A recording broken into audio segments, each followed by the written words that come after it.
Good evening, one and all. We welcome you all to the international webinar series on holistic health, well-being, and sustainable development 2025, commemorating Azadi Ka Amrit Mahotsav, nation celebrating 77 years of independence, and United Nations Sustainable Development Goals 2015 to 2030, and Viksit Bharat at 2047. And today is a wonderful occasion. We have gathered on International Yoga Day 2025 and also celebrating Yoga Sangam celebrations today. And also today is also commemorated as solstice, where the day and night is equal.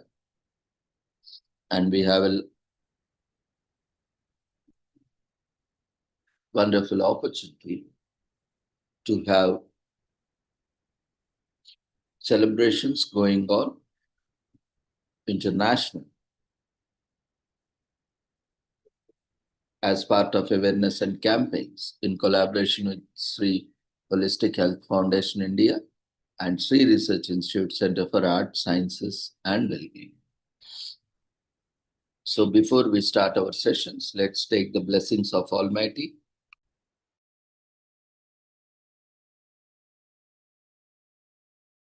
कुरुत्वं कल्याणम् आरोग्यं धनसम्पदः शुभं कुरुत्वं कल्याणम् आरोग्यं धनसम्पदः शत्रुबुद्धिविनाशाय दीपज्योतिर्नमोऽस्तुते दीपज्योतिर्नमोऽस्तुते शुभं कुरुत्वं कल्याणम् आरोग्यं धनसम्पदः शुभं कुरुत्वं कल्याणम् आरोग्यं धनसम्पदः.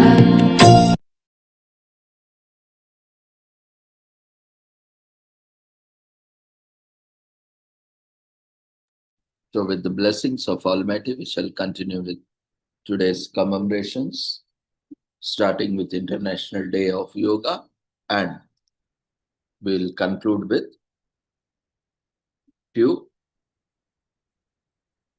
yogasanas. So first, let's see today what we are commemorating, and which is a wonderful day for us. Today is also commemorated as World Day of Music, which also coincides with International Day of Yoga along with World Giraffe Day, which is also in harmony, and World Humanist Day, and also World Hydrography Day, and so on. So this coincides with a lot of celebrations today. So every year, 21st June is celebrated and commemorated as International Day of Yoga at United Nations and across the world.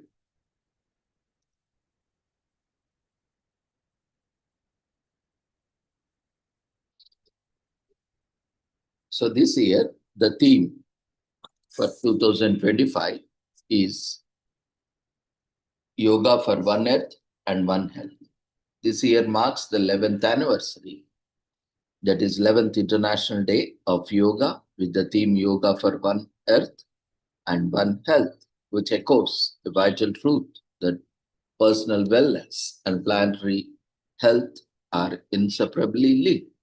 Yoga strengthens the body, calms the mind, and fosters a heightened sense of awareness and responsibility in daily life. This mindfulness allows one to choose healthier and more sustainable lifestyles. In caring for ourselves, we began to care for our earth, reflecting the enduring Indian ethos of Vasudhaiva Kutumbakam.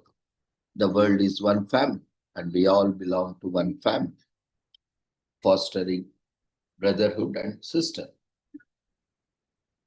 motherhood and father, and so many relations intertwined as a family.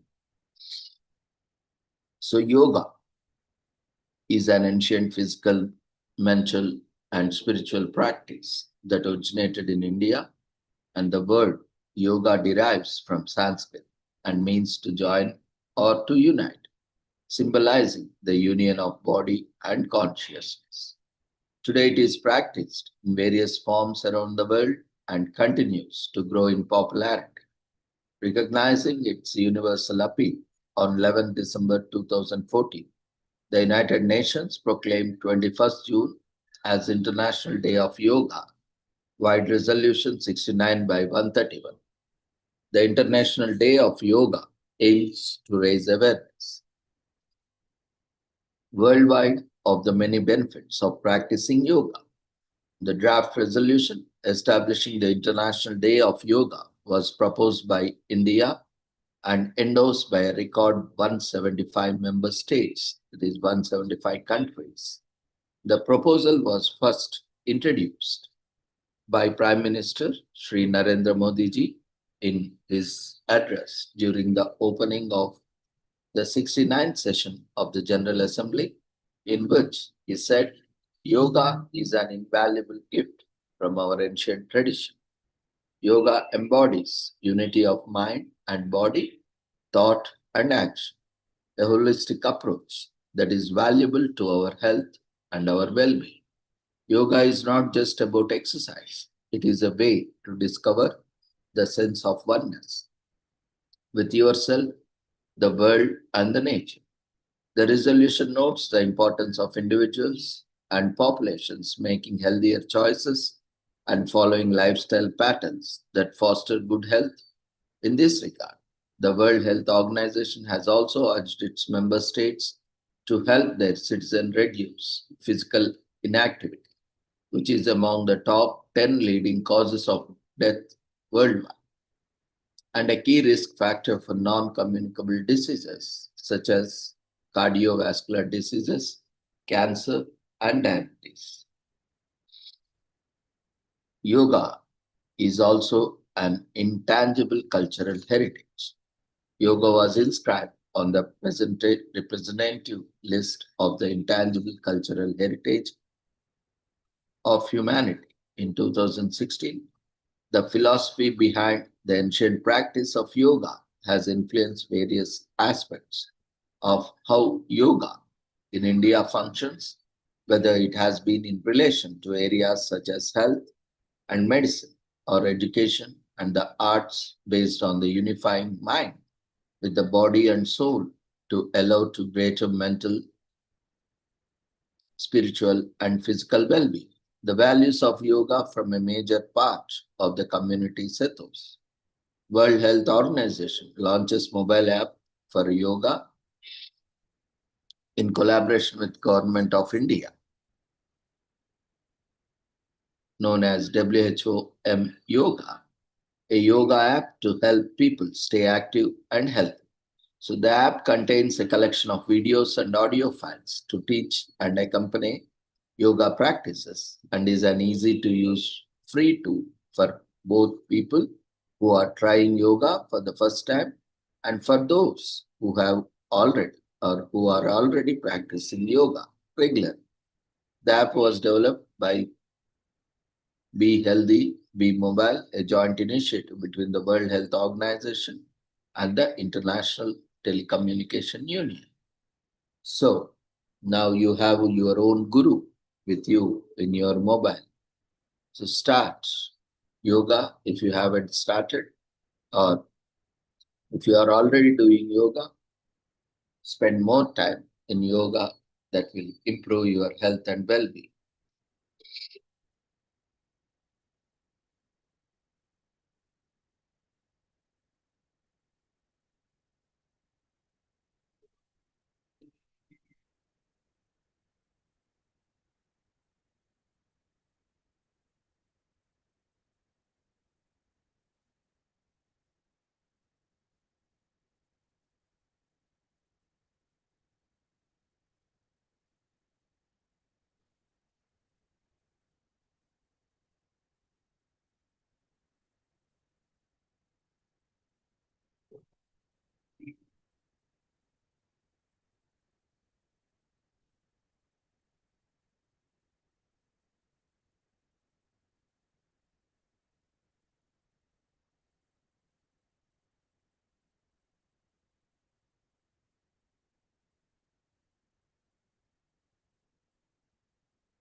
So as part of International Day of Yoga celebrations, we have a yoga protocol, a series of asanas with the warm-up till different asanas as per the order, which can be helpful when practiced every day. So these asanas and the entire program is available as common yoga protocol, which is available in 22 languages in India, which are constitutionally recognized, including English, Hindi, Telugu, Assamese, Bengali, Bodo, Marathi, Manipuri, Malayalam, Maithili, Konkani, Kannada, Koshu, Gujarati, Dogri, Urdu, Tamil, Sindhi, Santali, Punjabi, Odia, Nepali, and Sanskrit. So you can follow the instructions in your own language on the app, or by watching the video, you can also perform yoga at your comfort and ease. So this year,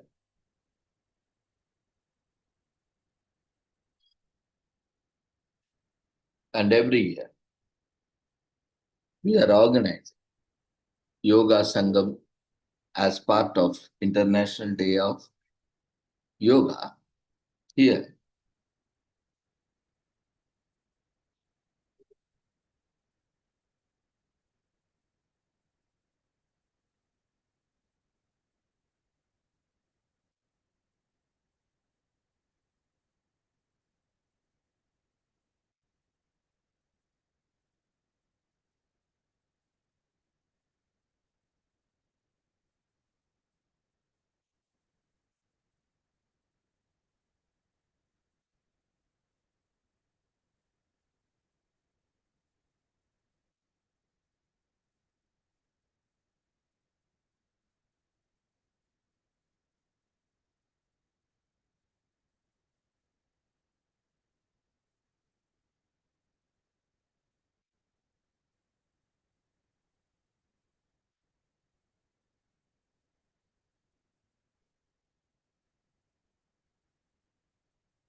We have various events like Yoga Sangam, Yoga Bandhan, Yoga Park, Yoga Samavesh, Yoga Prabhava, Yoga Connect, Hariti Yoga, Yoga Unplugged, Yoga Mahakumbh, and some yoga. These are the signature events that are organized across the world and especially across the India on this International Day of Yoga. So as part of this, we are also organizing Yoga Sangam as part of this initiative.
So the Ministry of Ayush, established on November 9, 2014, aims to revive and promote India's ancient medical systems.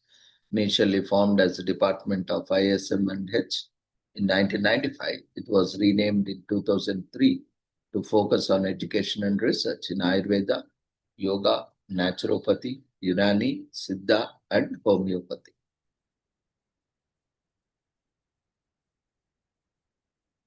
So there are various courses offered as part of yoga education and research.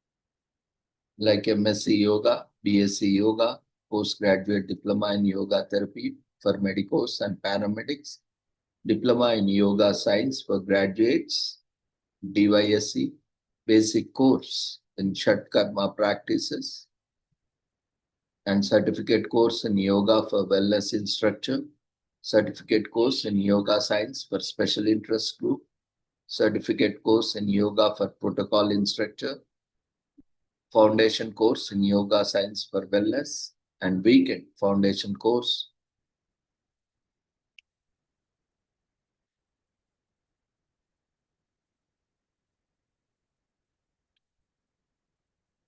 And so on. So these can be done online as well as offline with the designated centers.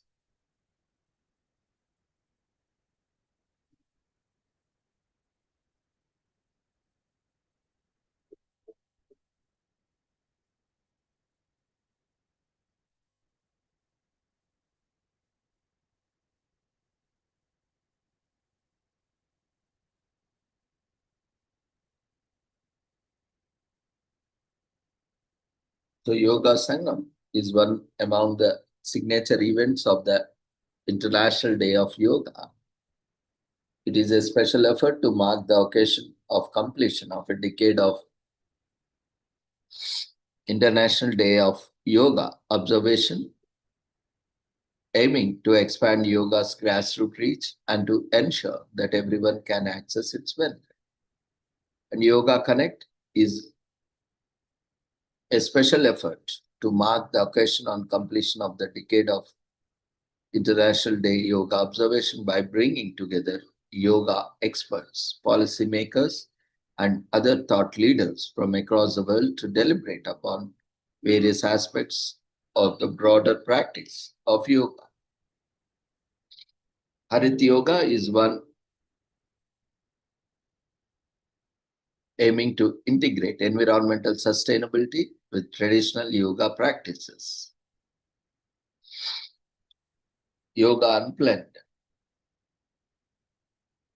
aims to make yoga more adequate and engaging for young people.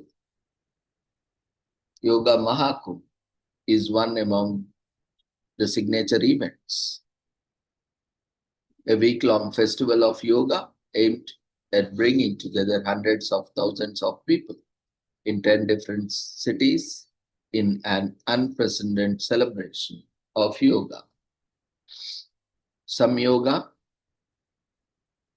is an initiative aimed at highlighting the translation of evidence-based yoga practices into contemporary healthcare systems.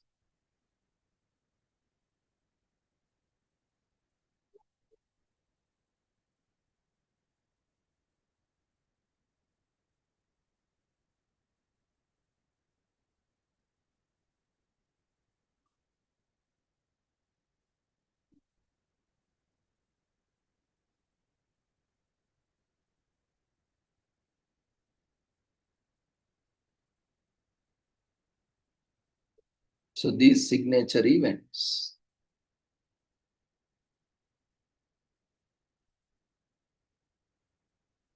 like Yoga Bandhan, in which India builds a coalition of yoga with partner countries through a unique cultural exchange involving yoga-based activities, and Yoga Park, aiming to leave behind a positive legacy of International Day of Yoga 2025 in the form of creation of community assets,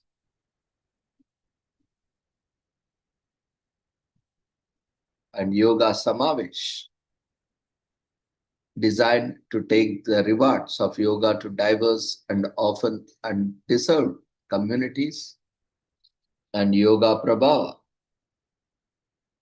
an impact assessment will be carried out to assess the outcomes of decade of International Day of Yoga observance on public health and related areas. So all these are a scientific basis of evaluating the impact awareness programs taken over the decade of International Day of Yoga celebrations and various initiatives to bring children, teens, youth, adults, and the aged all under the practice of yoga to improve their health and well-being.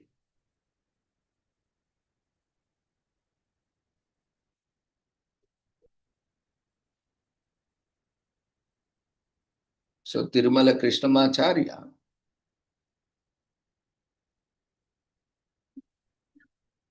is one of the important figures in popularizing yoga worldwide.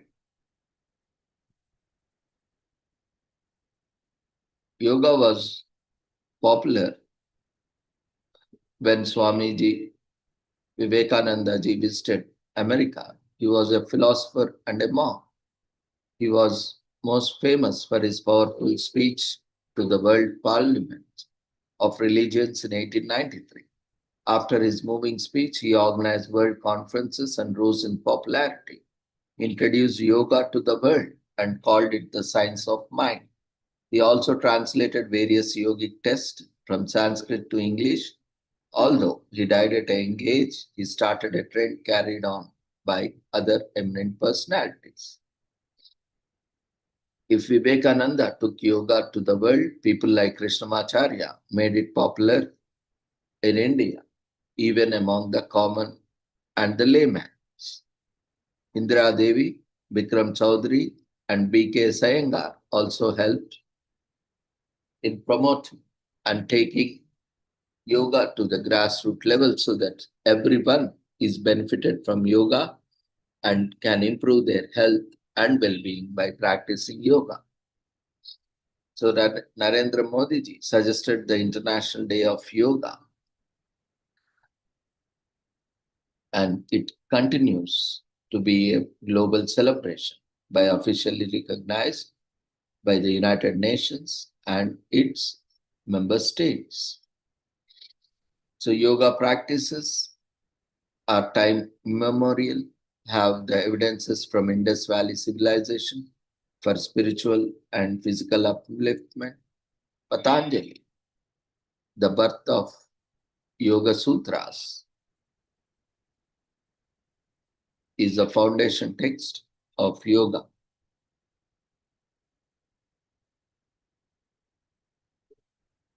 In the speech of Swami Vivekananda, which is historical, calls for an end to religious tolerance and fanaticism. In 1893, Swami Vivekananda publishes the book Raja Yoga, his interpretation of Patanjali's Yoga Sutras in English in 1896. So the first world starts celebrating June 21st as International Day of Yoga in 2014, 15. So various research shows yoga is safe as any other normal exercises, even better than them.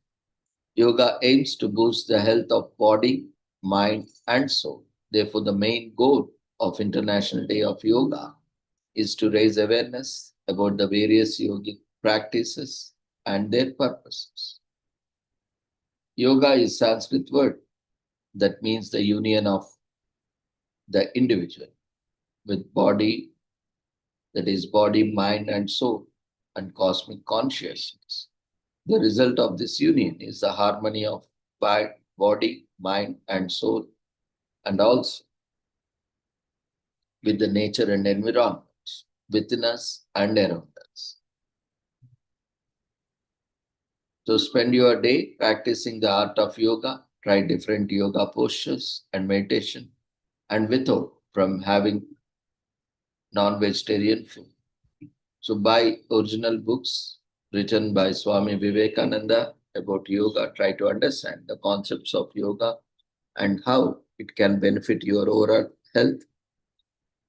If you are starting yoga freshly, because there are the original sources from which you can learn a lot. Then you can buy some, modern day books which just simply guide without any scientific background or philosophical background of the text of the yoga. Because unless and until you understand the science behind yoga, you will not be able to leverage the benefits.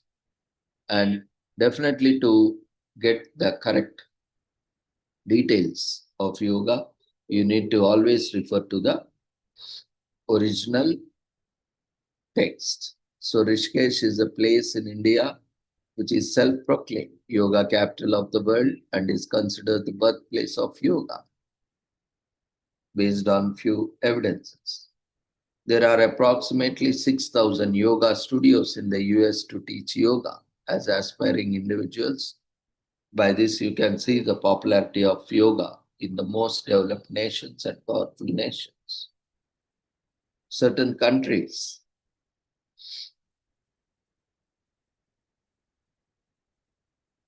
which are fanatic, certain politicians which are fanatic, religious intolerance have banned yoga on religious grounds, chanting mantras and all, but still yoga is practiced without mantras.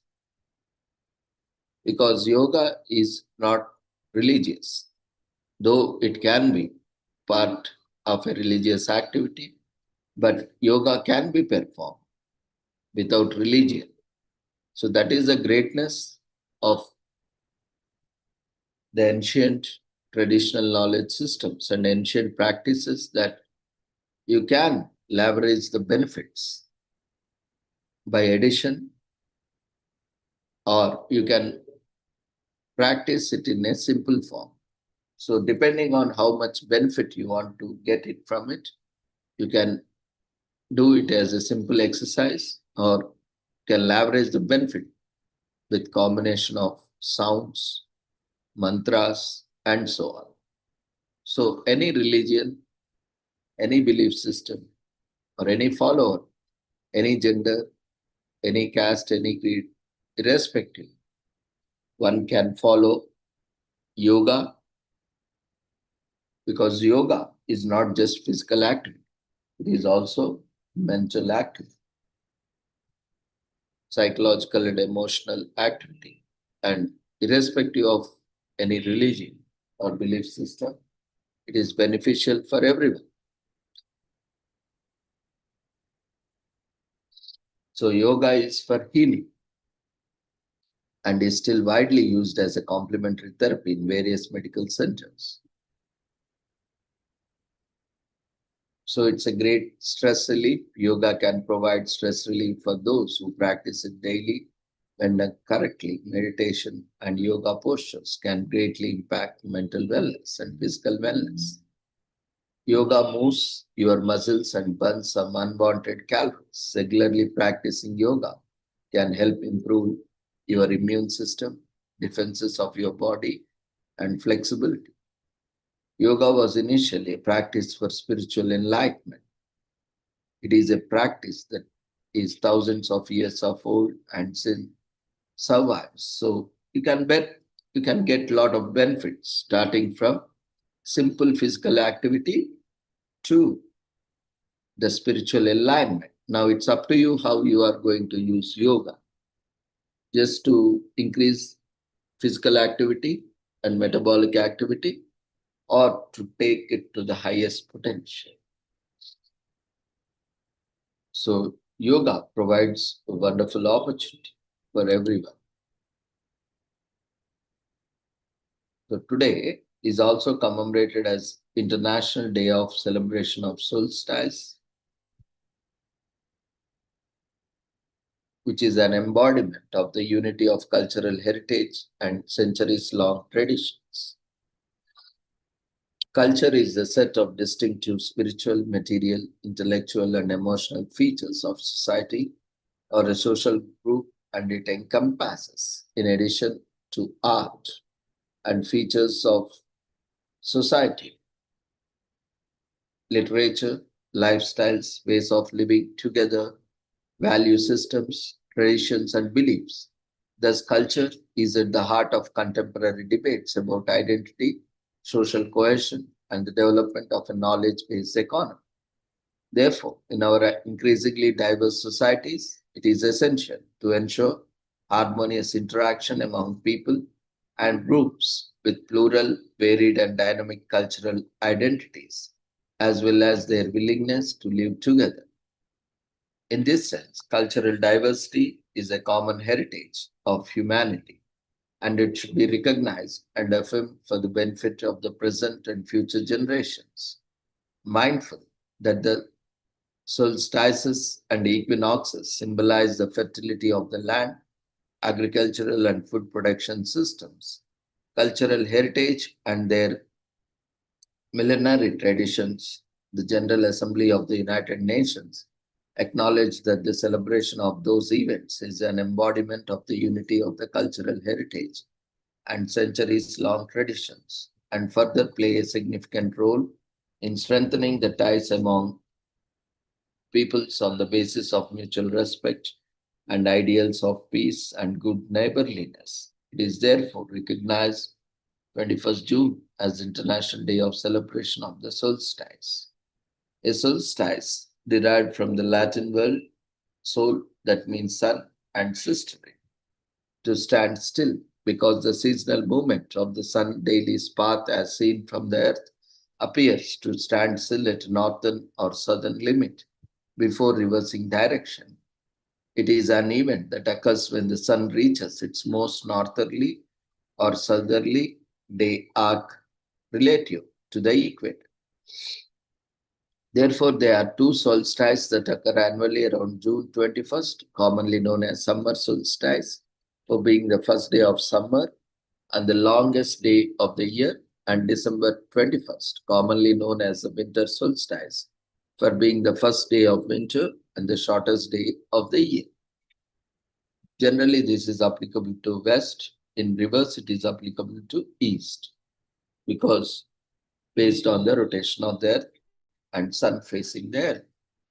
So on the other hand, an equinox, derived from the Latin equinoctium, from equus, equal, and nox, night, is commonly regarded as an instant when the center of the visible sun is directly above the equator, and this occurs twice each year, around 20 March, called spring equinox, as it marks the beginning of spring in most cultures, and 23rd September, called autumnal equinox, as it marks the beginning of autumn. So the equinox are the only times when the solar terminator, the edge between night and day, is perpendicular to the equator, and hence daytime and nighttime are of approximately equal duration. So the solstices, together with the equinoxes, are connected with seasons, harvests, and livelihood. Therefore, many cultures celebrate various combinations of the solstice, the equinoxes, and the midpoints between them, leading to various holidays arising around these events. So Hinduism and Sanatana Dharma has a great knowledge of all these. That's why even Yoga Day is also commemorated today. on this wonderful occasion to leverage the benefits. Thousands of years ago itself. Today is also commemorated as International Surfing Day, which is celebrated on third Saturday in June and takes place on June 21st this year. It is an environmentally conscious day that celebrates surfing and the sustainability of ocean resources. It also promotes surfing and encourages more people to dive into this fun sport. Surfing can be traced back about 5,000 years and is not just a sport, but a hobby and a lifestyle. And it's a pastime found on all populated continents. See here, you see that generally it is a kind of style that is used 5,000 years as standard, but generally that means to here referred to as oldest. Generally, not everything is 5,000 years old.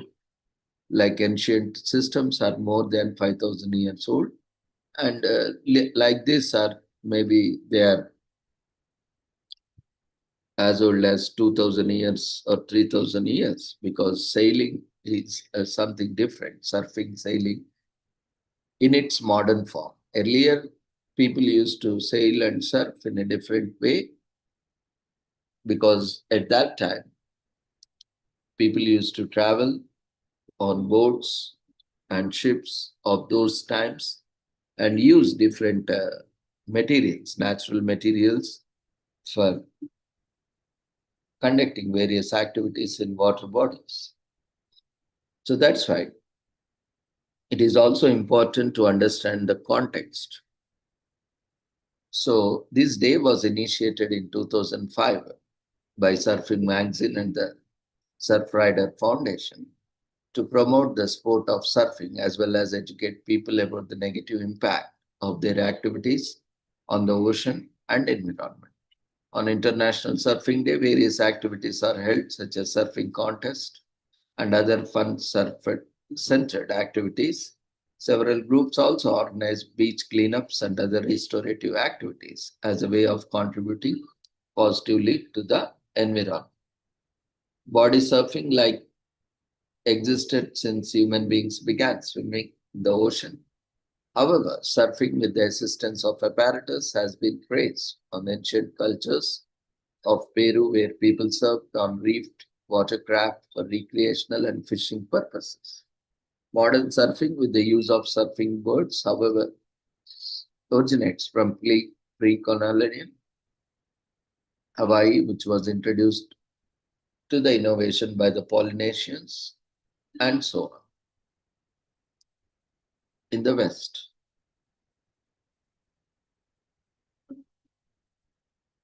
So there's no better way to celebrate by protecting the environment by organizing a beach cleanup to get rid of pollutants that might contaminate the ocean. Let's keep our environment clean and healthy. Today is also commemorated as World Day of Music. Most of us have innate understanding of music, even if we can't play an instrument or even sing. Somehow we can connect with the rhythms and melodies. Even plants understand music, so they tend to grow faster after a generous helping of classical music. And World Day of Music, or Fête de la Musique as it is known in the West, celebrated on each year on June 21st, was first started in France, but today highlights music universal appeal.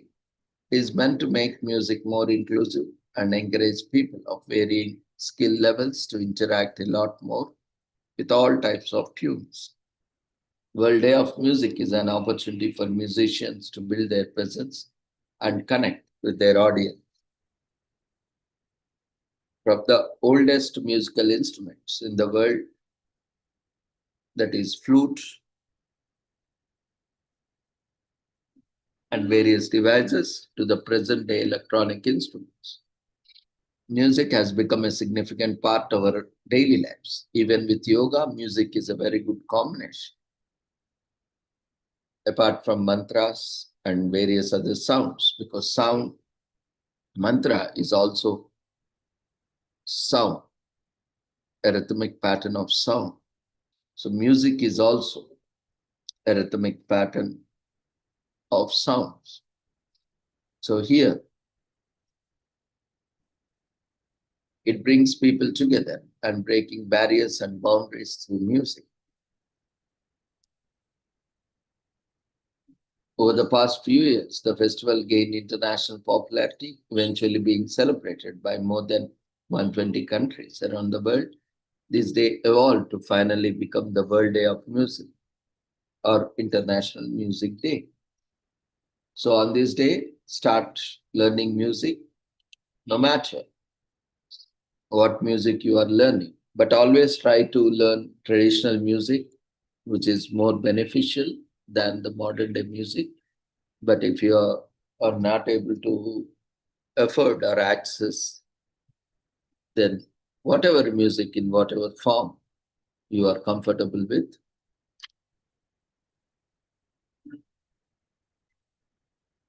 you can pursue it. Don't worry, everyone is a beginner at some point. So learn an instrument. Nowadays, even gadgets also have a lot of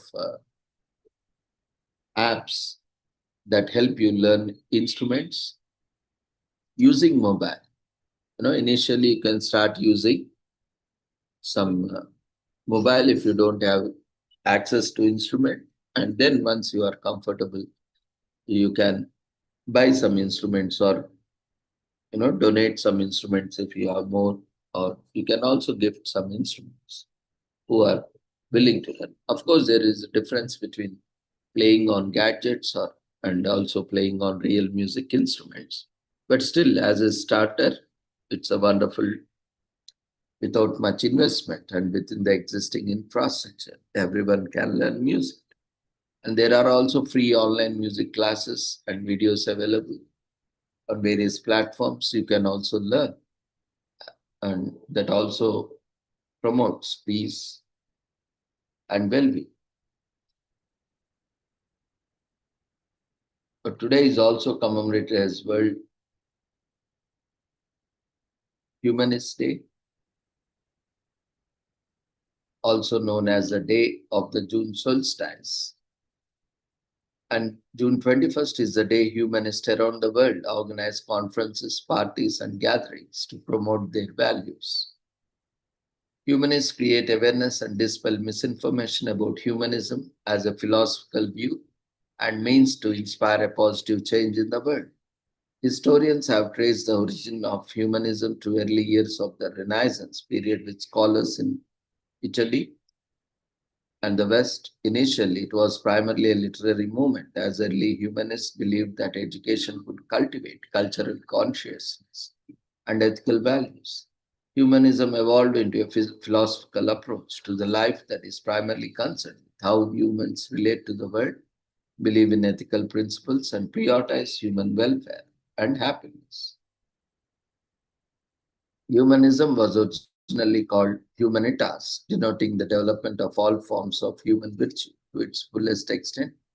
At its core, humanism is secular and democratic. It prioritizes the value of human and promotes rational thinking over religious dogma. Humanism's origins can be traced back to Italy in the late 14th century during Renaissance period.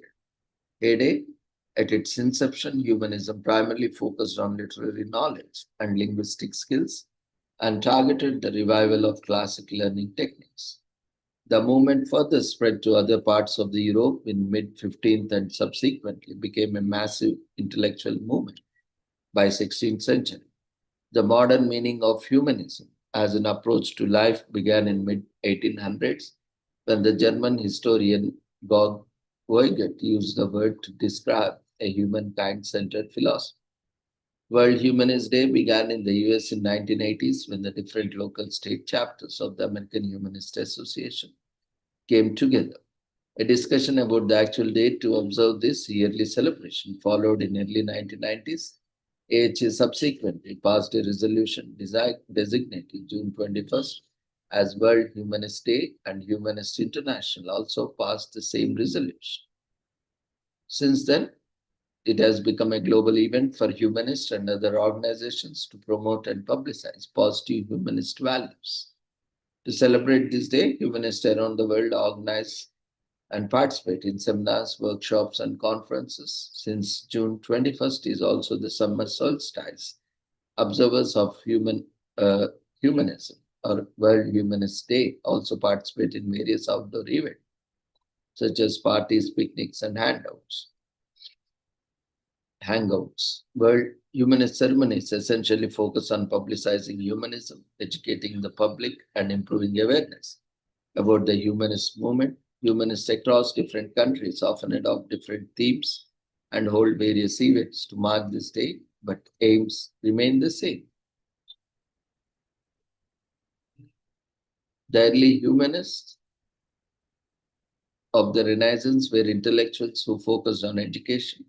They founded schools and authored books to teach others about their ideas. Modern humanists emphasize the importance of logical thinking, justice, benevolence, compassion, prudence, and mercy. Humanism is an approach to life based on rational thinking and a conscious sense of common humanity. Humanists believe that practical moral and ethical codes, moral values are based on human nature and experience and rational thinking. Humanists do not believe in the existence of a God who commands humans to have certain beliefs or to live in certain way. Rather, they believe humans are capable of making choices and living by rational logic. So these are not atheists as such, but they do not overemphasize. They have internal locus of control where they believe that humans should put 100% efforts, not blindly believing in anything, luck or something. When we put, definitely universe will come forward. Universe may be seen as a god, as a miracle, or whatever it may be. But we should put always our 100% efforts with body, mind, and soul into it so that we can achieve.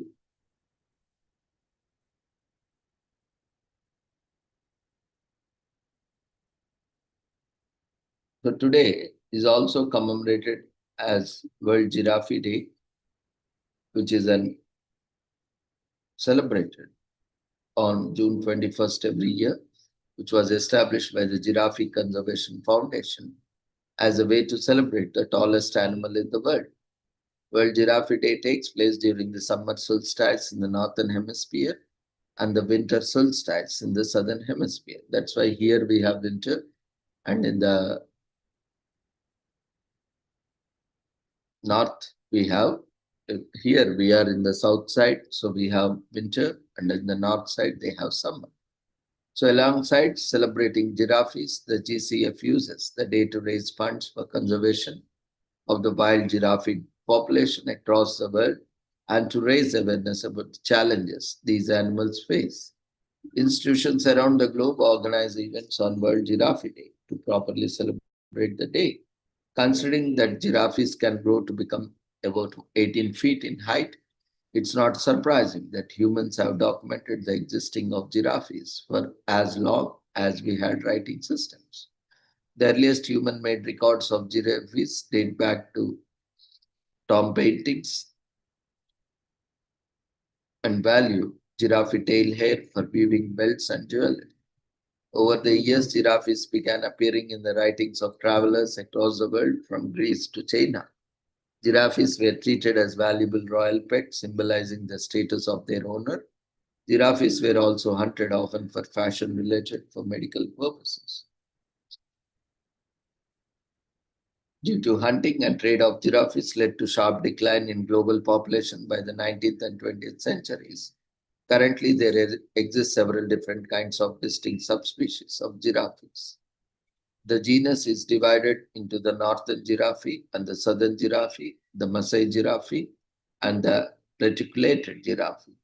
The decline steadily continued over the next few decades. The International Union for Conservation of Nature has announced that the giraffe's red list status has changed from least concern to vulnerable in 2016.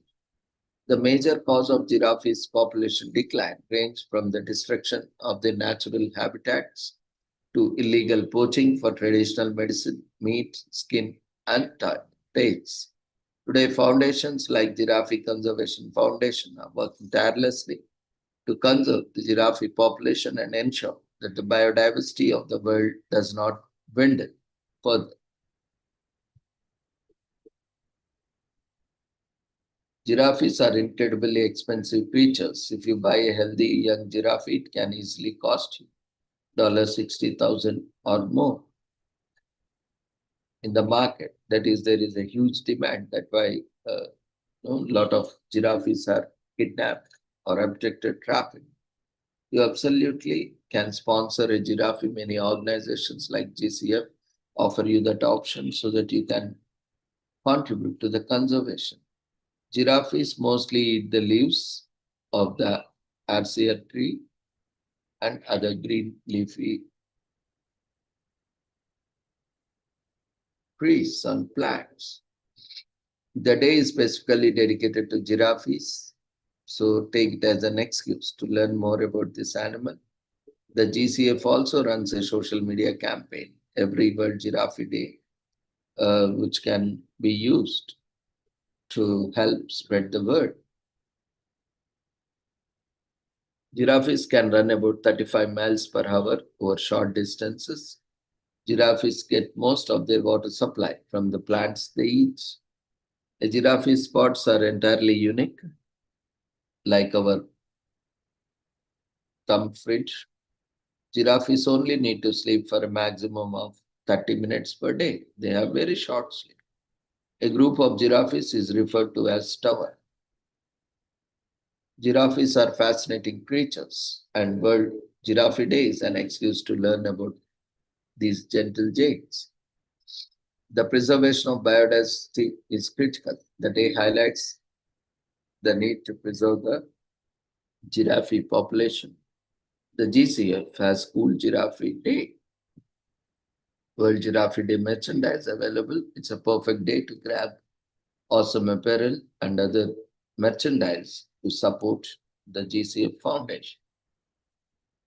Today is also commemorated as World Hydrography Day, celebrated on every June 21st, which is an international day to appreciate the works of hydrographers. Hydrographers have been significant in helping us determine the modern maritime borders and underwater topography. Their efforts have not gone unseen, and in 1970, the UN officially decided to establish an international hydrographic organization for all scientists and geologists. After this, 2005 saw the emergence of an entire day to celebrate and appreciate the works of hydrographers. So go on, use this day that has been set apart to acknowledge the efforts and works of the hydrographers and their valuable contributions to the study of Earth geography.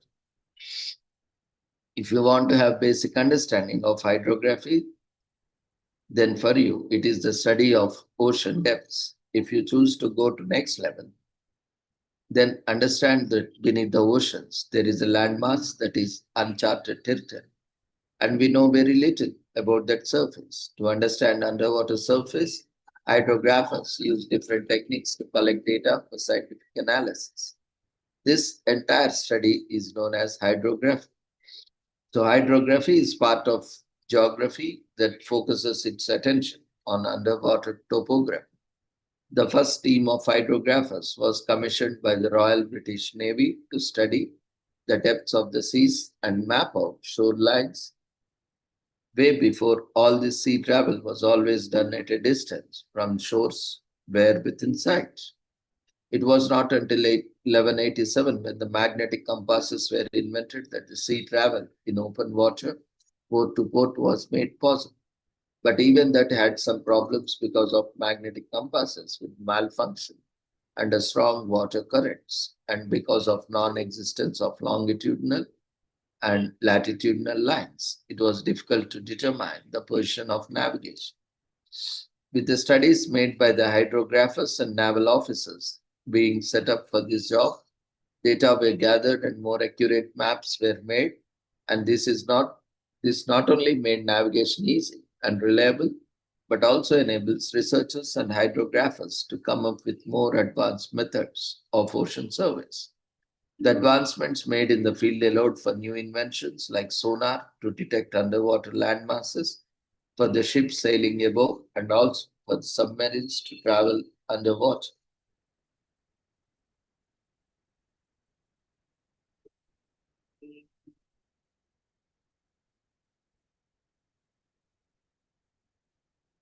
There are 93 countries registered in the International Hydrographic Organization.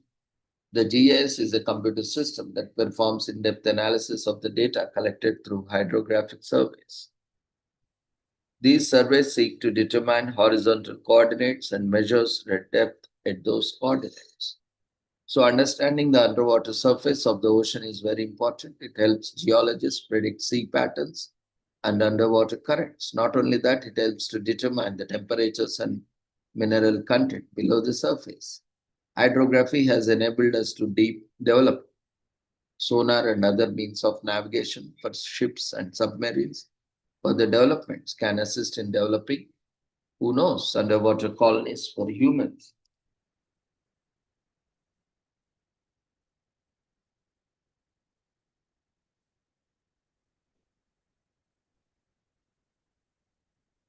Atlantis remains a mystery.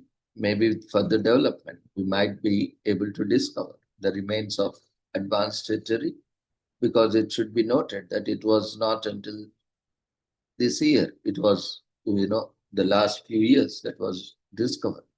The New Zealand is part of eighth continent, which is submerged in the Pacific Ocean. Now, hydrographers has to be created for that. So today is also commemorated as World Motorcycle Day on June 21st to promote freedom of road. Since June 21st is the year longest day, and the day is always observed on the day. So the day is dedicated to motorcycle enthusiasts and anyone else involved in the industry. At numerous locations, bikers from diverse sections of the area get together to express their love for motorcycles. All the motorcycles have been around for more than a century. Their functions in society remains consistent and constant. Regardless of whether you use motorcycle for your routine work or as a hobby, it will take you to your desired destination. Motorcycles were also used in wars to send messages across politically sensitive territories and even in battles. The first production motorcycle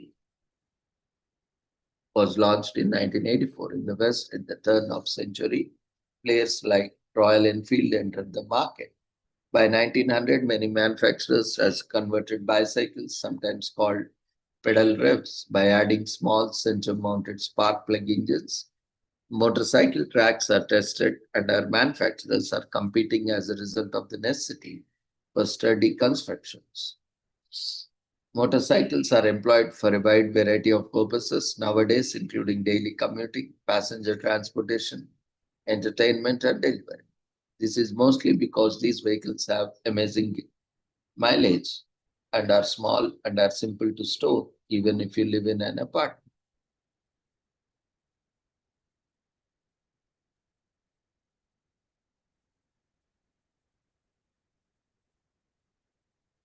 And motorcycles are way cheaper in terms of fuel and energy as compared with other vehicles.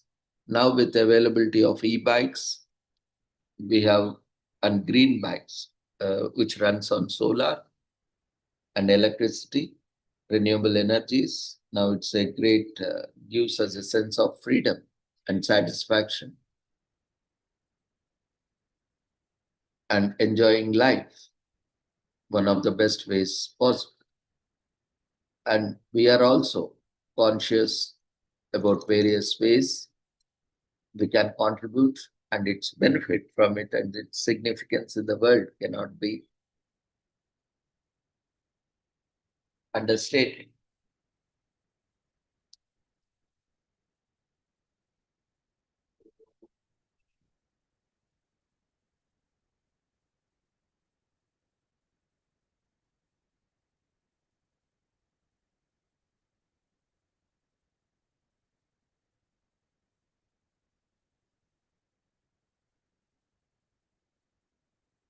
So now we'll move on to our protocol, where now for the convenience of everyone, what we will do is we will play the video and then we all can do from at our comfort of our homes. So we request everyone to register. The registration form has been already shared in the beginning itself. Now it is also still active. Those who have not registered, you register and also provide feedback for each session. A feedback form will be shared after the uh, protocol, that is after the asanas are demonstrated. So this provides and marks your attendance for each session. Each session, they have we have a different certificate, so that as per their convenience, one can attend. You can also attend all the 4 certificates. Will be provided if all the sessions have been attended individually. You can attend one or more session. So morning we have conducted a session, and now we are having another session, second session, and tomorrow also morning and evening we have sessions. So whoever is interested, share with your friends, and this is a wonderful opportunity to be the part of the world's largest celebrations. And we are also part of official yoga day celebrations under yoga Sangam,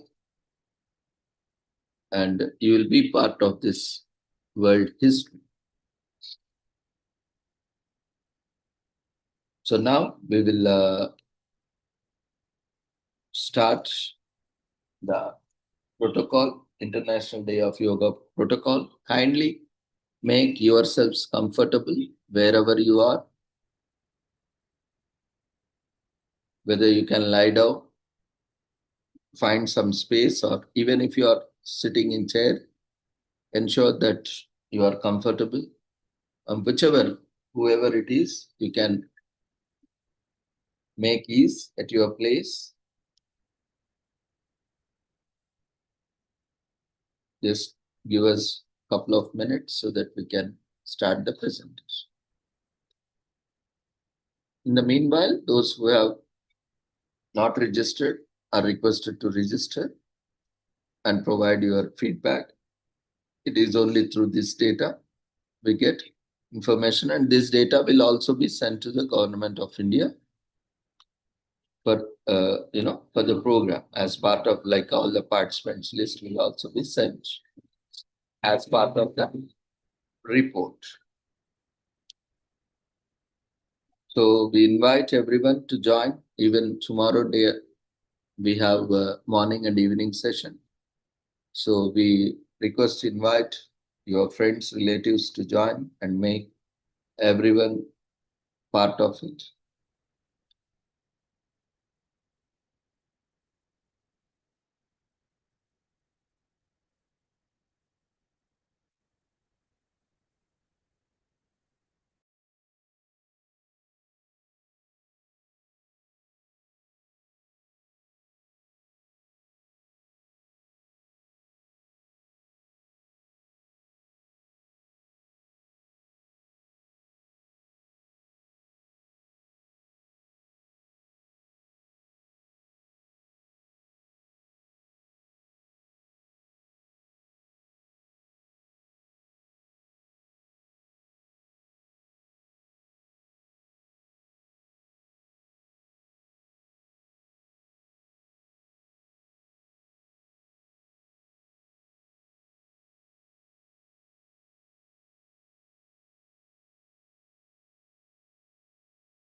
to join or to unite. And the practice of yoga is said to lead to the union of an individual consciousness with the universal consciousness.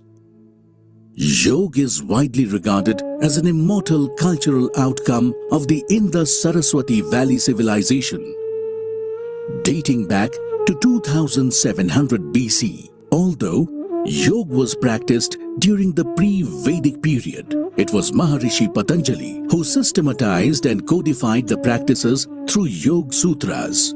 For his invaluable contribution to this field of knowledge, he is known as the father of classic yoga. Later, many masters contributed to the preservation and development of yoga by documenting the practices and spreading them worldwide. Today, millions of people across the globe are benefiting from the practice of yoga. Recent medical research has shown that regular practice of yoga offers a variety of physical and mental benefits, working on different levels of an individual, such as body, energy, mind, and emotion. Each system of yoga we practice falls within these categories. These have been further adopted and developed by different schools of yoga, namely Gyan Yoga, Bhakti Yoga, Karma Yoga, Patanjali Yoga, Hatha Yoga, Kundalini Yoga, Dhyan Yoga, Mantra Yoga, Lay Yoga, Raj Yoga, Jain Yoga, Bodh Yoga, etc. Some of the widely practiced yoga sadhana are Yam, Niyam, Asan, Pranayam, Pratyahar, Dharana, Dhyan, Samadhi, Bandh, Mudra, Shatkarm, Yuktahar, Mantra Jap, Yukta Karma. A yoga practitioner should follow the guiding principles of yogic practices. Before the practices, yogic practices should be performed in a calm and quiet atmosphere with relaxed body and mind. It should be done on an empty stomach or light stomach. Consume a small amount of honey in lukewarm water. If you feel weak, light and comfortable cotton clothes are preferred to facilitate easy movements of the body. In case of chronic diseases or pains or cardiac problems, a physician or yoga expert should be consulted prior to performing yogic practices. During the practices, practice sessions should start with a prayer or invocation, as it creates a conducive environment to relax the mind. Yogic practices should be performed slowly in a relaxed manner with awareness of the body and breath. Do not hold the breath unless it is specially mentioned to do so. Do not hold the body tightly or jerk the body. Perform the practices according to your own capacity. End the session with deep silence or Shanti Path. After the practices, food and bath should be taken only 20 to 30 minutes after the practice. Once prepared, step into the world of yoga with mindfulness and avail the benefits of this centuries-old wisdom.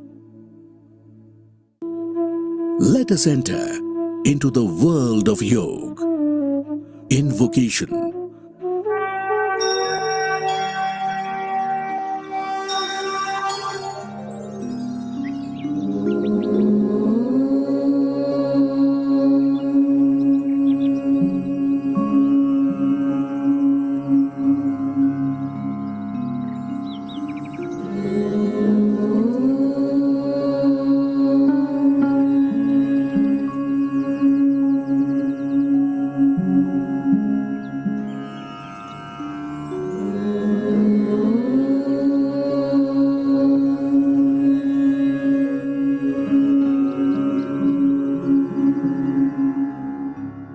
सङ्गच्छध्वं संवदध्वं सङ्गच्छध्वं संवदध्वं संवो मनांसि जानताम्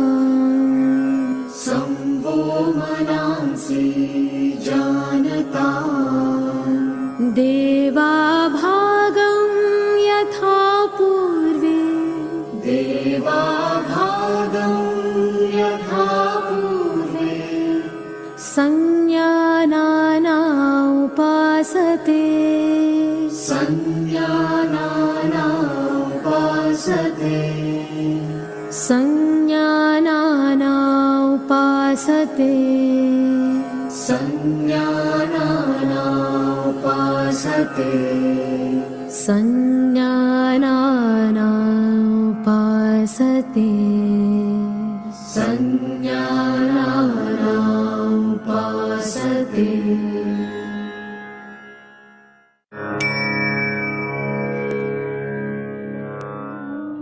Let's start Yog Sadhana with Yogic Suksha Vyayam or loosening practices to increase microcirculation.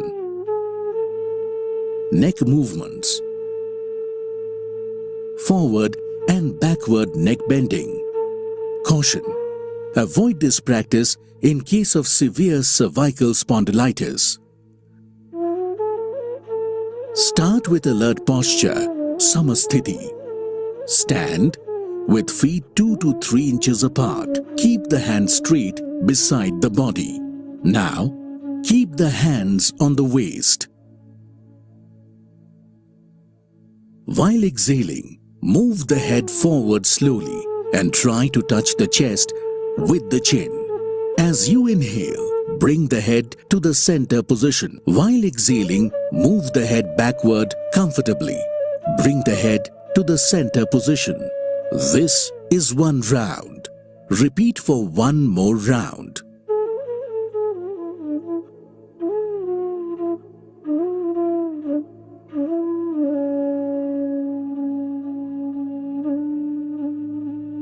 Right and left neck bending. Caution: do not overstrain during this practice.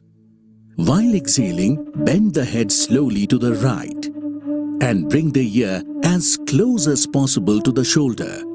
Without raising it, experience stretching on the left side. As you inhale, bring the head to the center position. While exhaling, bend the head slowly to the left side. Experience stretching on the right side. Inhale and bring the head to the center position. This is one round. Repeat for one more round.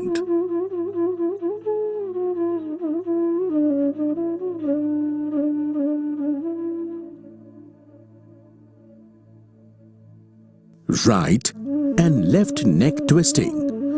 Caution: do not jerk the neck. Keep the head upright. While exhaling, gently turn the head to the right so that the chin is in line with the shoulder. As you inhale, bring the head to the center position. While exhaling, gently turn the head to the left. Feel or experience stretching on the right side. Inhale and bring the head to the center position. This is one round. Repeat for one more round.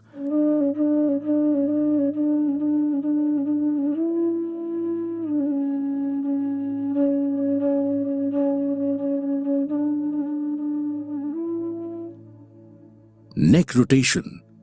Caution: people with neck pain and cervical spondylosis do this practice carefully. Exhale. Bend the head forward, trying to touch the chest with the chin. Inhale slowly. Rotate the head clockwise in a circular motion. And exhale while coming down. This is one round. Repeat for one more round. Then, rotate the head in an anti-clockwise direction. Inhale, go back, exhale, and come down. This is one round. Repeat for one more round.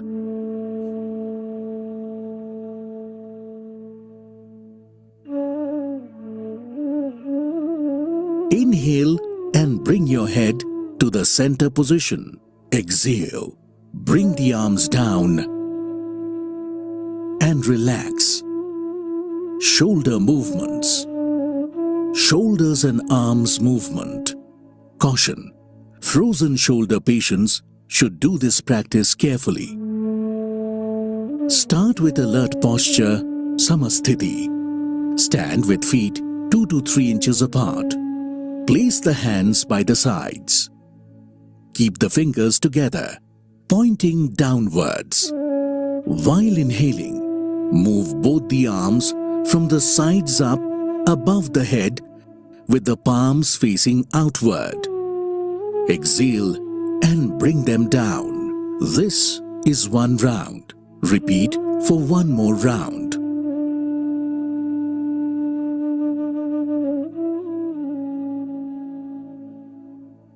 Shoulder rotation. Stand straight. Inhale and raise both the arms up to the shoulder level by the sides. Bend the arms at the elbows. Place the fingers on the respective shoulders. Try to touch the elbows in front of the chest and then rotate both the elbows and shoulders in a circular manner. This is 1 round. Repeat for 1 more round. Inhale while raising the arms and exhale as you bring them down. Repeat the same in a reverse manner for 2 times.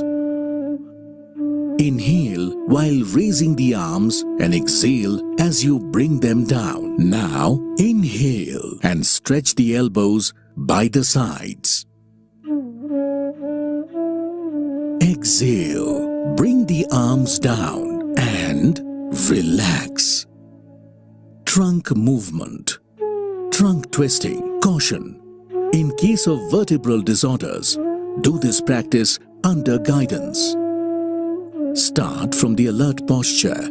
Stand with feet about 1 foot apart. Raise arms to the chest level, facing each other, and keep them parallel. While exhaling, twist the body towards the right side so that the left palm is close to the right shoulder. Come back as you inhale. While exhaling, rotate the trunk and spine towards the left side. Come back with inhalation. This is 1 round. Repeat for 1 more round.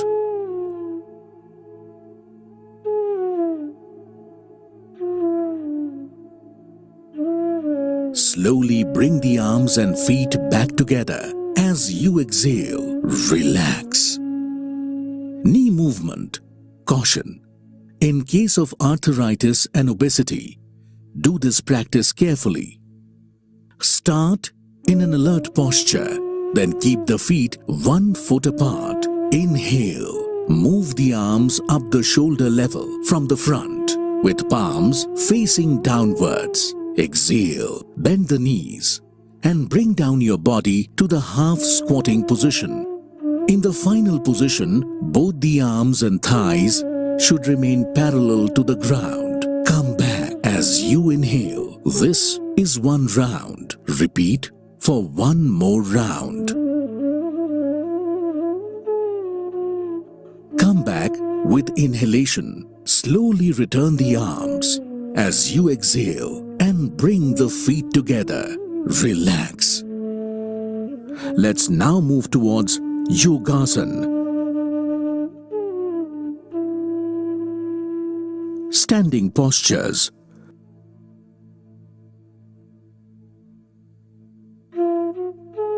Tadasana, the palm tree posture. Caution, avoid lifting heels in case of arthritis, varicose vein or vertigo. Alert posture. Stand with feet 2 to 3 inches apart. Place hands by the sides. Inhale, lift the arms to the shoulder level from the front and interlock the fingers. Exhale, turn the palm outwards. Now, inhale and stretch the arms over your head. Raise the heels off the floor and balance on the toes. Maintain the final position for 3 to 5 breaths with body awareness. Bring the heels down. Release the interlock of the fingers. Exhale. Bring the arms down by the sides. and come back to the starting position. Relax. Vrikshasana, the tree posture. Caution: avoid this practice in case of arthritis, vertigo, or obesity. Stand in alert posture and focus on a point in front. Exhale. Move the right leg up and place the foot on the inner side of the left thigh. The heel should be in contact with the perineum. Inhale. Extend the arms up and join the palms together in Namaskar Mudra. Maintain the final position for 3 to 5 breaths with body awareness. Exhale. Bring the arms down.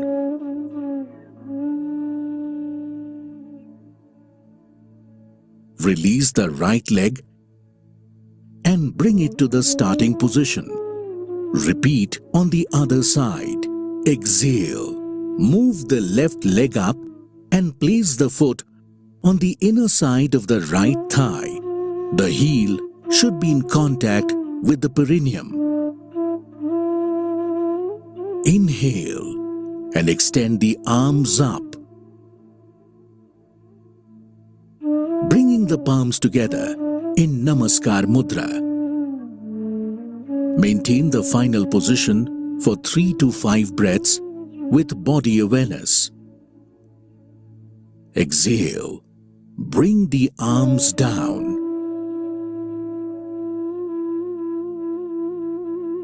Release the left leg and bring it to the starting position.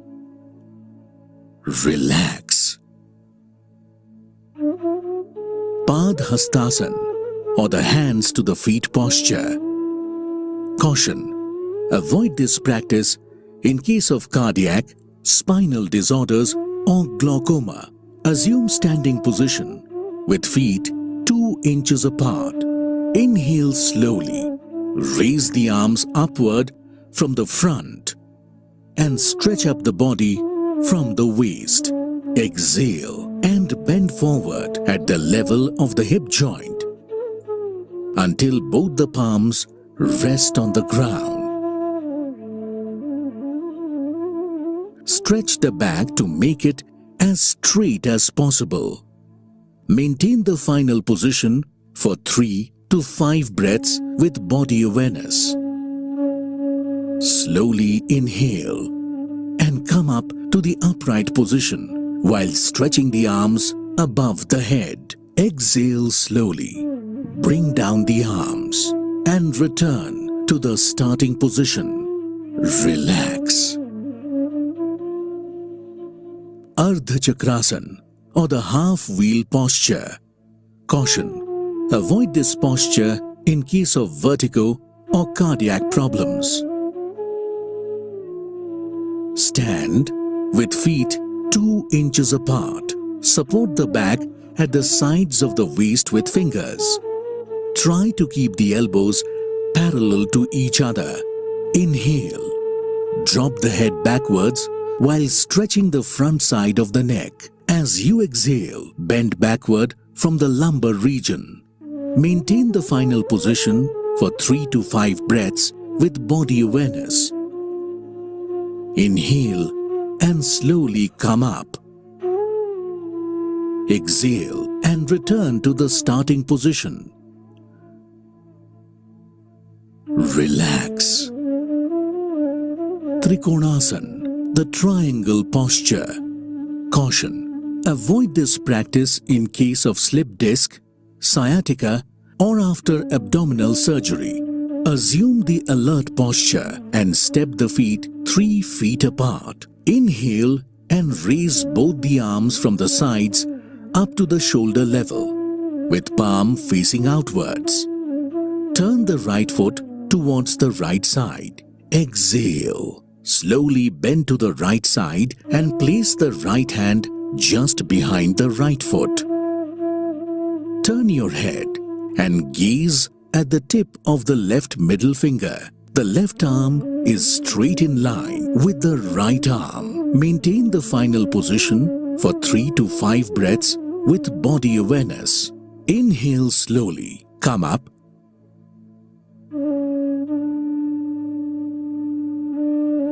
And bring the right foot back. Repeat on the other side. Turn the left foot towards the left side. Exhale. Slowly bend to the side and place the left hand just behind the left foot. Turn your head and gaze at the tip of the right middle finger. The right arm is straight in line with the left arm. Maintain the final position for 3 to 5 breaths with body awareness. Inhale. Slowly come up.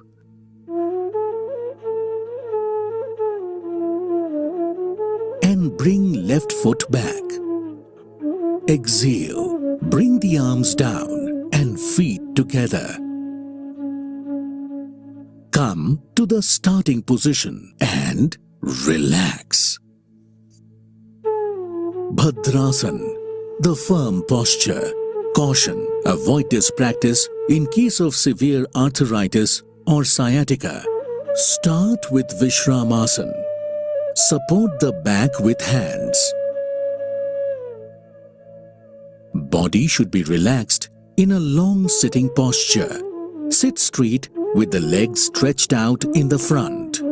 Keep the hands beside the hips and palms resting on the floor. This is Dandasana. Now bring the soles of the feet together. Exhale. Clasp the toes with the hands. Inhale. Put your heels as close as possible to the perineum region.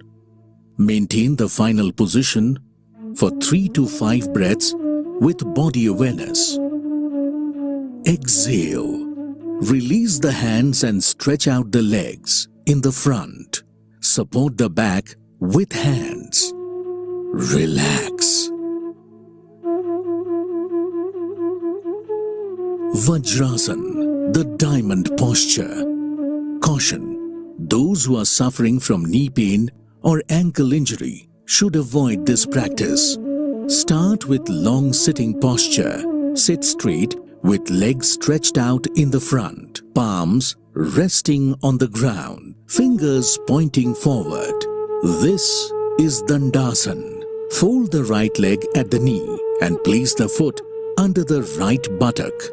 Similarly, fold the left leg and place the left foot under the left buttock. Place both the feet in such a way so that the big toes touch each other. Position of the buttocks is in the space between the heels and the feet. Keep hands on your respective knees or thighs. Keep the back straight. Gaze in front or close the eyes. Maintain the final position for 3 to 5 breaths with body awareness. When returning to the starting point, bend a little towards the right side to take out your leg and extend it. Similarly, extend your right leg and return to the starting position. Relax. Ardha Ushtrasana, the half camel posture. Caution, in case of hernia, abdominal injuries, arthritis or vertigo, please avoid doing this asana. Start with a long sitting posture. Sit straight with the legs stretched out in the front and palms resting on the ground with fingers pointing forward. This is Dandasana. Fold the right leg at the knee and place the foot under the right buttock. Similarly, fold the left leg and place the left foot under the left buttock. Place the hands on the respective knees. Stand on your knees. Place the hands on your back with fingers pointing downwards. Keep the elbows parallel. Inhale. Bend the head back and stretch the neck. Exhale. Bend the trunk backwards as much as possible. Keep the thigh perpendicular to the ground. Maintain the final position for 3 to 5 breaths with body awareness. Inhale. Come back to kneeling position. Exhale. Sit in Vajrasan. Bend a little towards the right side to take out your left leg and extend it. Similarly, extend your right leg and return to the starting position. Relax. Ushtrasan, the camel posture. Caution: those suffering from hernia should not practice this asana. Start with a long sitting posture. Sit straight with legs stretched out in the front, palms resting on the ground and fingers pointing forward. This is Dandasana. Fold the right leg at the knee and place the foot under the right buttock. Similarly, fold the left leg and place the left foot under the left buttock. Place the hands on respective knees and stand on your knees. Now bring the knees and feet a few inches apart. While inhaling, bend backwards without jerking the neck. Exhale. Place the right palm on right heel and left palm on left heel. Weight of the body should be evenly supported by the arms and legs. Maintain the final position for 3 to 5 breaths with body awareness. Inhale. Come back to kneeling position. Exhale. Sit in Vajrasan. Bend a little towards the right side to take the left leg out and extend it. Similarly, extend your right leg and return to the starting position. Relax. SHHFI, the hare posture. Caution: avoid this posture in case of osteoarthritis of the knees. Start with a long sitting posture. Sit straight with the legs stretched out in the front, palms resting on the ground and fingers pointing forward. This is Dandasana. Fold the right leg at the knee and place the foot under the right buttock. Similarly, fold the left leg and place the left foot under the left buttock. Place the hands on respective knees. Inhale. Spread both the knees wide apart. Place the palms between the knees. Exhale. Bend forward with arms outstretched and place the chin on the ground. Keep the arms parallel. Maintain the final position for 3 to 5 breaths with body awareness. Inhale. Come up. And close the knees together. Bend a little towards the right side to take the left leg out and extend it. Similarly, extend your right leg and return to the starting position. Relax. Uttan Mandukasana, the stretched up frog posture. Caution: patients with osteoarthritis of the knees should avoid kneeling position. Start with a long sitting posture. Sit straight with the legs stretched out in the front, palms resting on the ground and fingers pointing forward. This is Dandasana. Fold the right leg at the knee and place the foot under the right buttock. Similarly, fold the left leg and place the left foot under the left buttock. Place the hands on respective knees. Spread the knees wide apart. Inhale. Slowly raise the arms upward from the front. Exhale. Fold them from the elbow and place the palms on alternate shoulder blades. Right palm on left shoulder blade and left palm on right shoulder blade. Maintain the final position for 3 to 5 breaths with body awareness. Now, inhale and raise the arms up. Exhale. Bring the arms down and close the knees together. Bend a little towards the right side to take the left leg out and extend it. Similarly, extend the right leg and return to the starting position. Relax.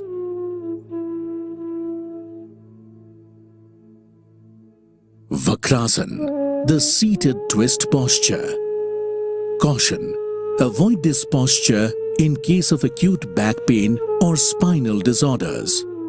Start with long sitting posture. Sit with the back straight and legs stretched out in front. Bend the right leg and place the right foot beside the left knee. Place the right palm beside the body. Bring the left arm around the right knee and place the palm beside the right foot. Inhale, stretch the back. Exhale, turn the body and head to the right. Maintain the final position for 3 to 5 breaths with body awareness. Inhale and come back. We will now repeat the same on the left side. Bend the left leg and place the left foot beside the right knee. Place the left palm beside the body. Bring the right arm around the left knee and place the palm beside the left foot. Inhale, stretch the back. Exhale, twist the head and body to the left. Maintain the final position for 3 to 5 breaths with body awareness. Inhale, come back to the starting position. Relax.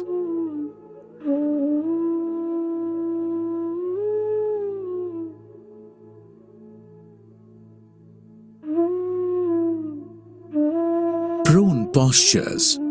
Makrasan, the crocodile posture. Caution: avoid this practice in case of pregnancy and frozen shoulder. Start with Vajrasan. Slowly lie down on the stomach with feet together and toes pointing outwards. Place the chin on the ground. Stretch your arms forward. Open the feet apart with toes pointing sideways. Bend your elbows and rest the chin on the hands. Lift the head up and place your cheek on the hands. Close the eyes and allow the entire body to relax. Maintain the final position for 3 to 5 breaths with body awareness.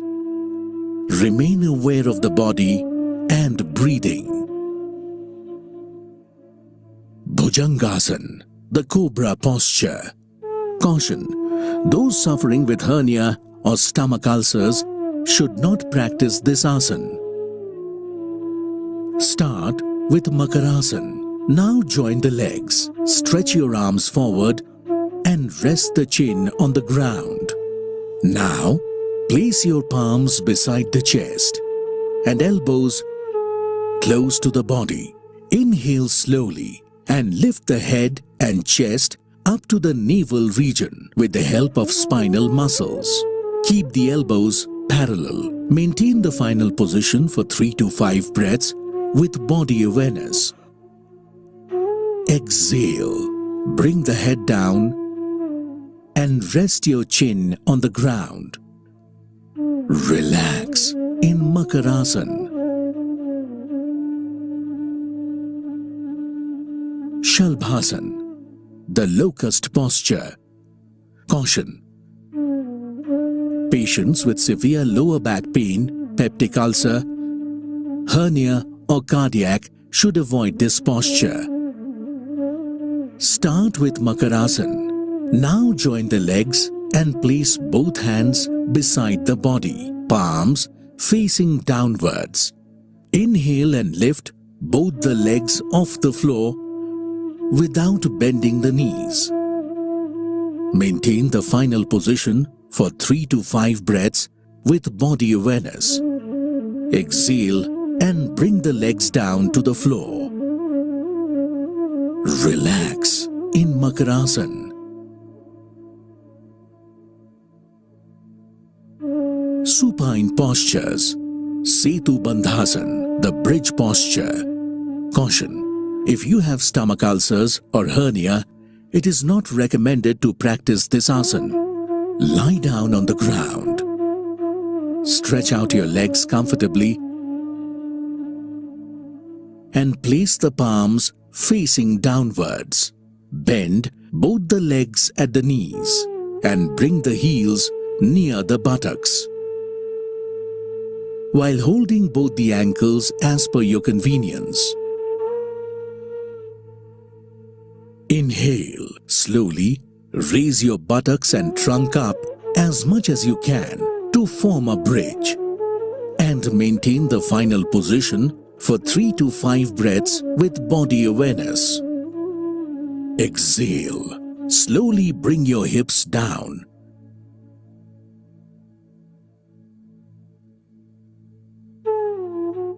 And straighten the legs in supine position.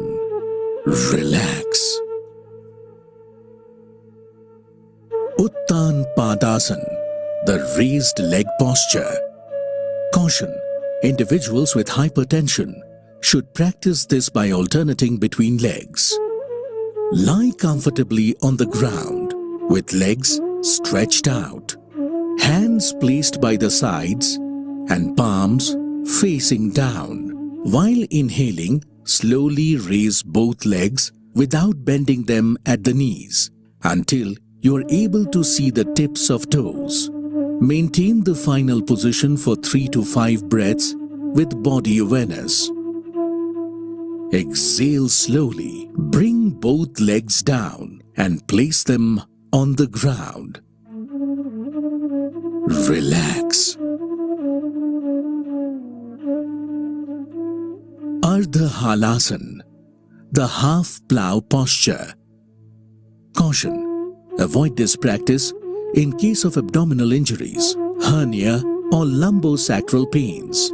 Lie comfortably on the ground with legs stretched out. Keep hands placed by the side and palms facing down. Inhale. Slowly raise both the legs without bending them at the knees and bring them vertical to the ground. The body from hip to shoulder should be kept straight. Maintain the final position for 3 to 5 breaths with body awareness. Exhale. Slowly bring the legs down to the ground without lifting the head. Relax. Pavan Muktasana, the wind-freeing posture. Caution, avoid this practice in case of abdominal injuries, hernia, sciatica or severe back pain. Lie comfortably on the ground with legs stretched out, hands placed by the sides and palms facing downwards.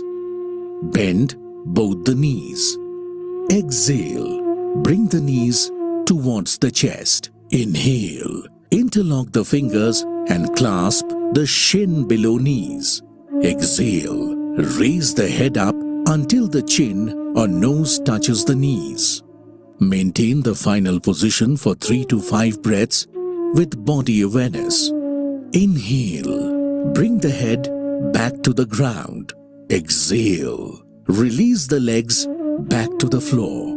Lie down in supine position. Relax.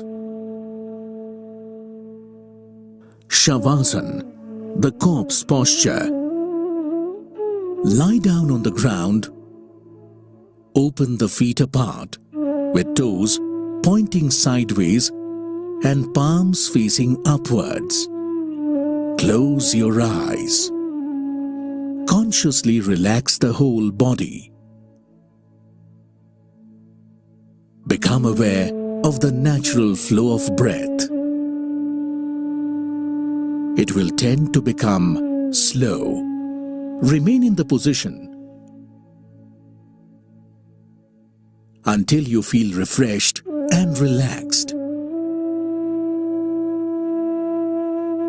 While coming back, slowly stretch your arm over the head and join the feet.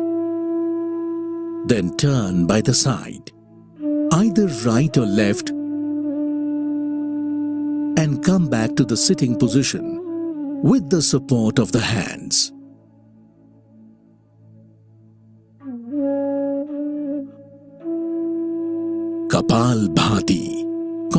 Avoid this practice in case of cardiac conditions, epilepsy, hernia, gastric ulcer, or during menstrual cycle.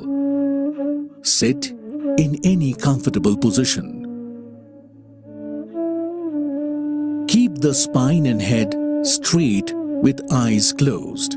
Place the hands on the knees in Gyan Mudra. Inhale deeply through both the nostrils till you start to experience fullness in the pelvic region and expansion in the chest. Expel the breath with forceful contractions of the lower abdominal muscles and let the inhalation be passive. Let us begin the first round of Kapalbhati with 20 strokes.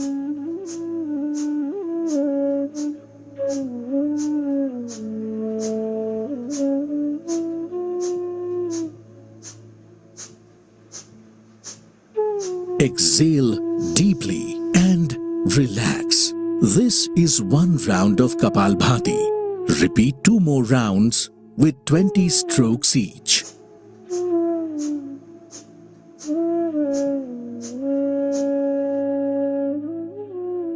Nadi Shodhan Pranayam, the alternate nostril breathing. Start with sitting in any comfortable posture.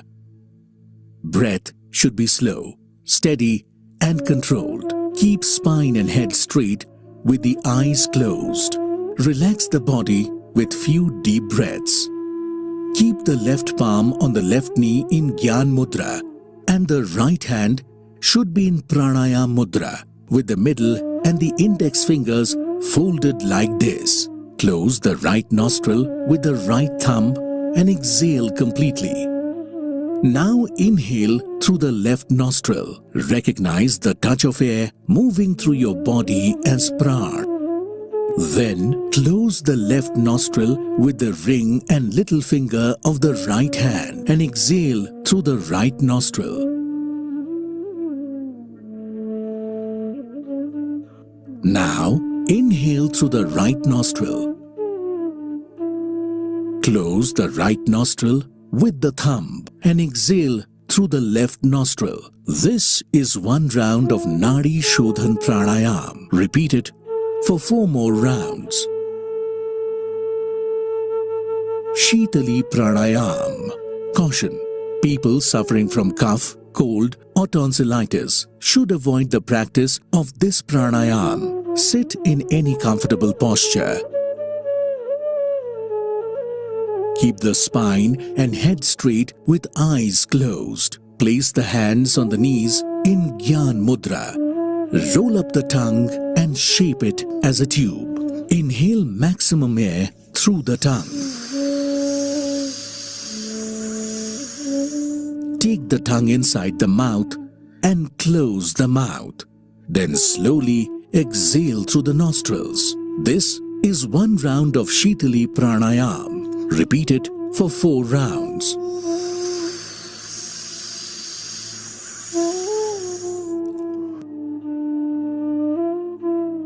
Bhramari Pranayam. Sit in any comfortable posture. Keep the spine and head straight with eyes closed.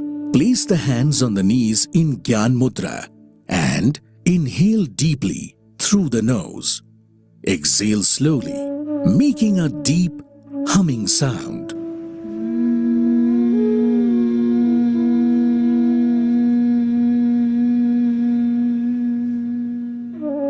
Repeat 1 more round.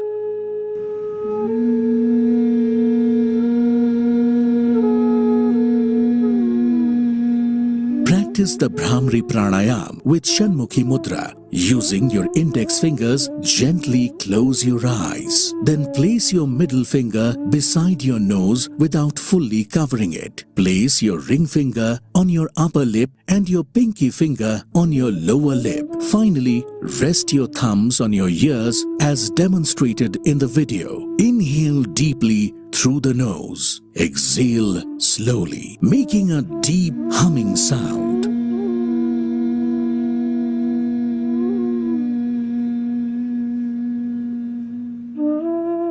Repeat 1 more round. Dhyan. Sit in any comfortable position. Place the hands on the knees in Gyan Mudra. Close your eyes. Now adopt Dhyan Mudra.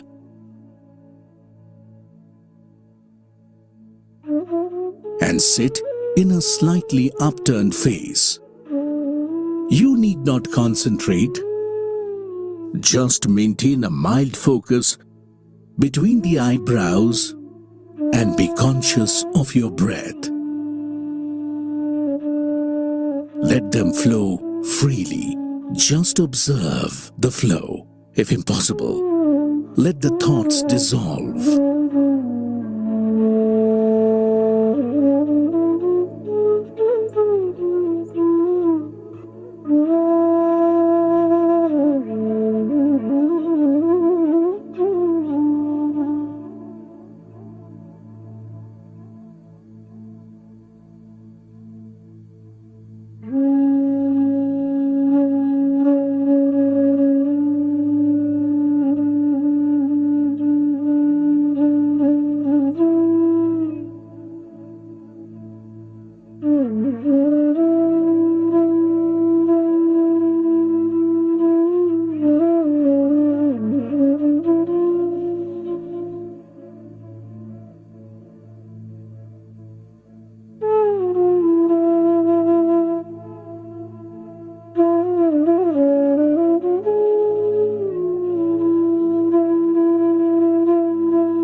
Now time for us to take Sankalp. I commit myself to remain in a balanced state of mind all the time.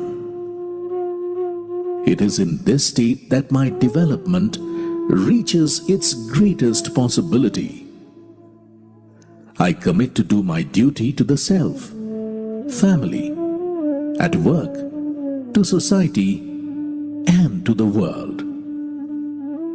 For the promotion of peace, health, and harmony.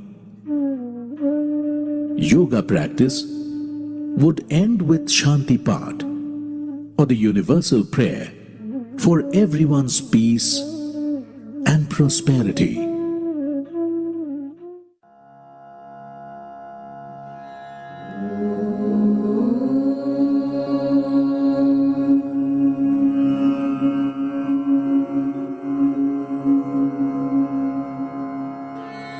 सर्वे भवन्तु सुखिनः सर्वे सन्तु निरामयाः सर्वे भद्राणि पश्यन्तु मा कश्चित् दुःखभाग् भवेत् मा कश्चित् दुःखभाग् भवेत्। ॐ शान्ति शान्ति शान्तिः।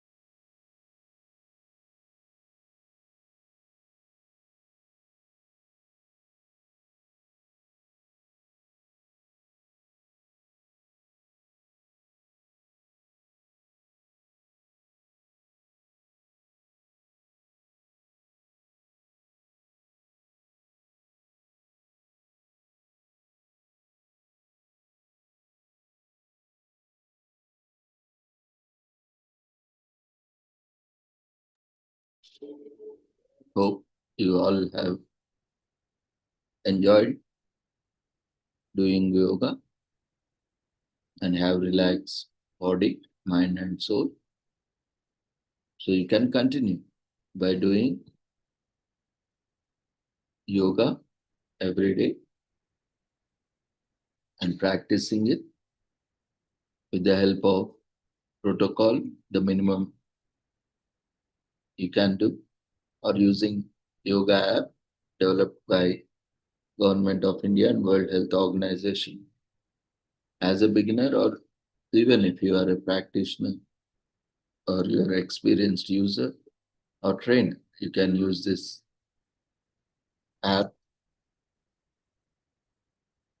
to perform and take advice on various yogic procedures. So with this, we shall conclude today's commemorations and celebrations. Tomorrow also, morning and evening, we have 2 more sessions. You can share the link with your friends as well to join and together perform protocol, yoga protocol and asanas and be part of this largest celebrations. So we request everyone to quickly fill up the feedback form and mark your attendance for certificates. Certificates will be updated and will be sent to your email, the link, after the closure of this event.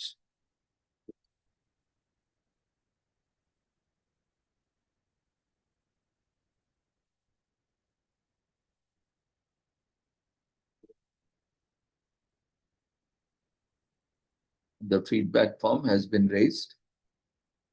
We request everyone to quickly fill up the feedback form before leaving the platform. So once again, happy International Day of Yoga to all of you. Om Shanti. See you all tomorrow at 6 a.m. with the same joy. Take care. Good night.